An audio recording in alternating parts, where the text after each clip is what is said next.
In this video, we're going to be putting braided line onto our bait casting reel. So basically what I'm going to be doing in this video we're going to be starting with monofilament, and I generally, even on my spinning reel, I generally will fill it up about halfway first with monofilament before I put my braid on. And the reason is, a lot of the time when you go to put braided line on your spool and you don't have a braid ready spool, it can sometimes slip. It's pretty slippery on the spool itself. So I generally put monofilament line on because it does grip a lot better. So generally I'll fill it about halfway. It's going to save money, and it's just kind of, I've never had a point where I had to even use my monofilament. If you're doing some like deep trolling, then you'll probably want to, use more braid, but I'm just pretty much casting and I've never really had any issues. If you do want to go straight braid, if your spool does have some rubber on it, then that should be fine. Or you can put like electrical tape on the spool itself and then put the braid on. That should be fine, but I always generally do monofilament. So we're going to be starting with that. Then we're going to be putting on our braided line, and then we're going to be attaching our fluorocarbon leader. That's kind of the setup I always generally do, and it's always worked for me. So I'm going to be showing you pretty much the entire steps, and I'm also going to use a wet towel here, and you're going to need something to cut your lines with. So we are pretty much going to be talking about everything you need to get started. All right, so before we do get started, I just want to mention a gear giveaway I'm planning on doing. So it's probably going to be at like 1,000 subscribers, and then I'll probably continue doing it every like 5,000 after that. So here are some things I'm thinking about. So we have right here, it's a bait casting reel. We also have like a backpack, a fishing backpack. I just toss everything in there whenever I'm going out. It's really, really useful. And also like a GoPro or something. So that's kind of what I'm thinking about right now. If you do have any suggestions for anything else, just leave a comment down below and I'll figure something out. But if you do want to enter, I need you to do 3 things. Okay, so first, subscribe to the channel, like this video, and comment giveaway down below. Just do those 3 things and you'll be automatically entered. All right, so if you do want to enter, then good luck, and we will jump back to the video. All right, so we're going to be starting with our monofilament end. This is going to be 10 pounds. It's generally what I use for the bait casting and the spinning reel. It works completely fine and never really have to use it anyway. So basically you're going to want to take your line and you're going to feed it through the first eyelet of your rod right here. And then you are going to want to make sure that your line is coming off the spool the right way, because like as you can see, I don't know if you can see that, but there is quite a bit of memory in this line. So it's going to have a shape to it. And if you do put it on the spool the wrong way, it can result in backlashes or tangles, that kind of thing. So it's important to make sure, generally, if you have the label side up, that's generally the right way. Like the label side, there's no label here, label here. But you're just gonna wanna make sure that your loop in your line is going around the spool here. So basically our spool is gonna be in the middle. So super important to make sure that the curve here is going around the spool the proper way. Basically you wanna take the line and you wanna feed it through the eyelet right in there. And I like to make sure that it is centered.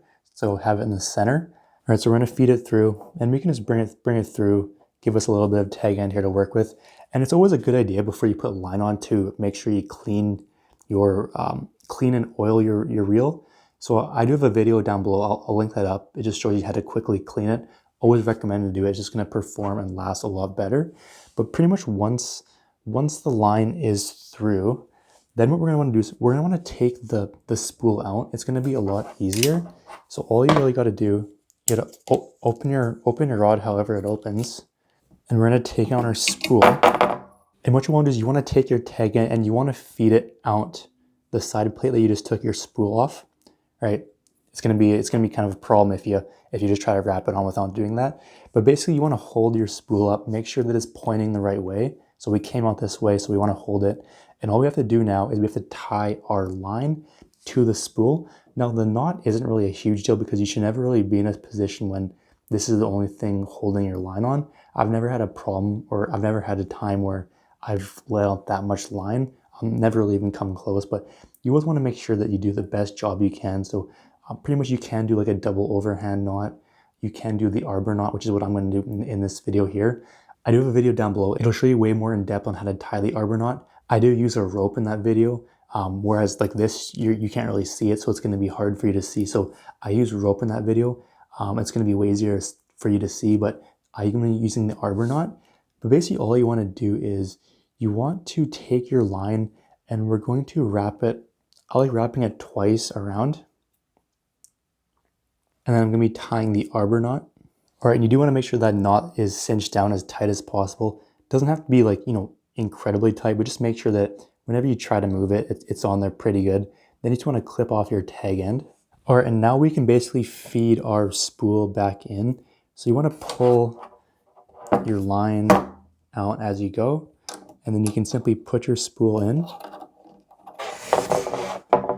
All right, now we can start spooling it up, and the amount is going to be completely up to you. If you want to only put a couple wraps, like you can literally do just so it covers the spool basically, and then attach your braid and then fill it with braid, that's completely fine. But I generally fill my spool up with about half of the monofilament, and then I'll attach the braid, but it's completely up to you. But all you gotta do now is start reeling on however much you want. So what I do like doing is I like taking this wet rag here, and I'm going to basically be coming here, and I'm going to be holding the line so it has tension in it. Super important that you have tension in it, otherwise it's not going to go on right, and you're going to get a lot of tangles and whatnot. So basically, once you have tension on it, then you can start reeling in.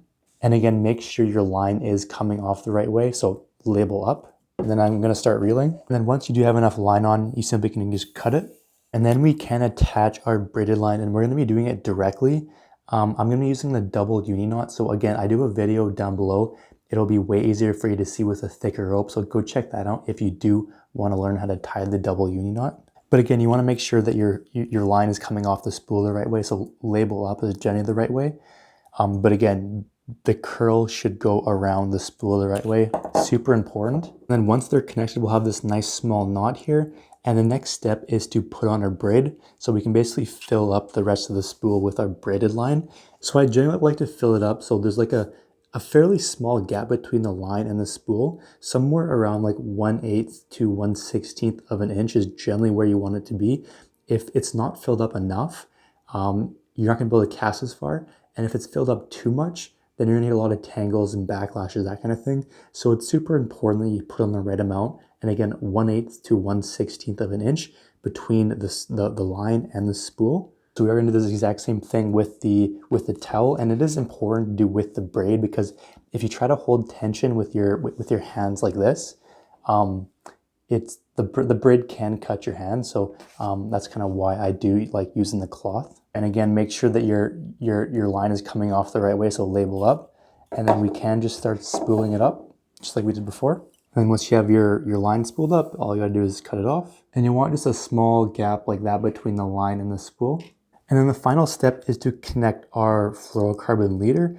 If you do want to use monofilament, again, you can do that, but I do use Fluoro. And the size is going to depend on, whatever you're interested in. I'll put on like a decently long leader. What I'll do is I'll have it so basically I'm going to be tying this directly to the line, so I'm not using a swivel.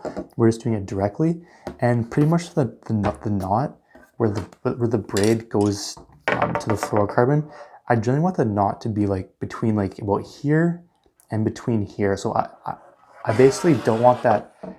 I don't want that knot to come in here because it's going to affect casting. So somewhere around the first eyelet is where I'll have my knot. So I'll base my leader length on that. But pretty much for the most part, I'll generally do like 2 arms length. So I'll just go like 1. There's 1. And then I'll do 2. And I'll do that for my leader, and it's always done the job. But basically, I'm going to be tying them together with the Double Uni Knot again. So the video for that is down below. There's no point in me trying to show you because you're really not going to see this. So that video will be much more helpful. All right, and then I have this nice small knot here that's going to work perfectly. And the final step is to basically put your line through all of your guides and make sure that the knot here is not in your reel. Make sure that your knot is in a good position where you're comfortable casting. If you do like having a shorter like a shorter amount of line whenever you're casting, do that, but make sure that your knot isn't in here. If you like a longer one, then adjust that accordingly. But that's pretty much the exact process I use for setting up my bait casting reel. You can then attach whatever sort of lure or bait or hook or whatever you want, and you are going to be good to go. So that's going to be it for the video. Thanks for watching, and let me know if you have any questions.